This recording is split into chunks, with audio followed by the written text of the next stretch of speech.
یہ بات یاد رکھیے گا کہ حرم میں مکہ میں نماز پڑھنے کا جو ثواب ہے 1,00,000 نمازوں کے برابر ہے، اور مدینہ منورہ میں نماز پڑھنے کا بہت زیادہ ثواب ہے۔ معاذ بن جبل کو جب ہمارے نبی بھیج رہے تھے یمن کی طرف،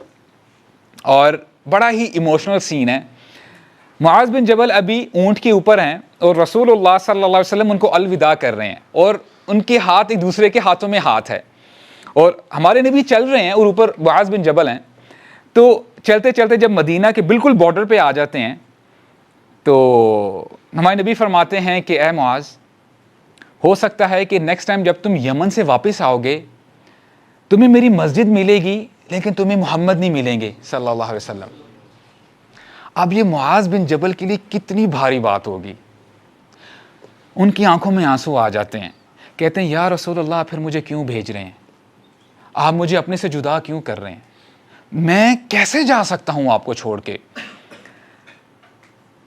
اب اگر معاذ بن جبل، اگر ہم اپنا لاجک استعمال کریں، وہ اگر مدینہ میں رہتے، نمازیں پڑھتے مسجد نبوی میں، تو ہمارے لاجک کے مطابق ان کو کتنا ثواب ملتا، لیکن یہ لاجک غلط ہے۔ اللہ تعالیٰ فرماتے ہیں وَأَطِيعُوا اللَّهَ وَأَطِيعُوا الرَّسُولَ، اللہ تعالیٰ کی اطاعت کرو اور رسول صلی اللہ علیہ وسلم کی فرما برداری کرو، اپنے ذہن کو زیادہ استعمال مت کرو، اور یہ ہمارے لیے بہتر ہے۔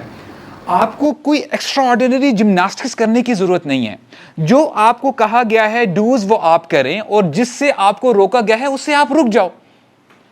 کیا یہ آسان بات نہیں ہے؟ یہ زیادہ آسان بات ہے، بجائے اس سے کہ آپ کے سامنے کوئی معاملہ آ جائے اور آپ اپنا ذہن استعمال کرنے لگ پڑو۔ Do not use your logic. Logic تو ہمیں یہ بتاتا ہے کہ جہاں پہ فجر کی نماز میں فار ایگزامپل 2 رکعتیں ہیں فرض کی،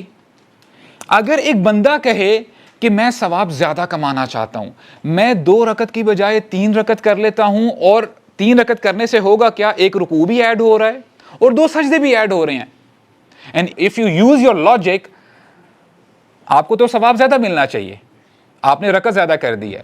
تو my question to you would be, کیا آپ کو ثواب زیادہ ملے گا؟ نہیں ملے گا، کیونکہ ہمارے نبی کا طریقہ یہ نہیں ہے۔ تو یہ جان لیں دین وہی ہے جو ہمارے نبی نے ہمیں بتایا صلی اللہ علیہ وسلم، اور جہاں پہ اللہ تعالیٰ فرماتے ہیں کہ ہم نے کتاب نازل کی ہے اور اس کے ساتھ حکمت نازل کی ہے، حکمت کیا ہے؟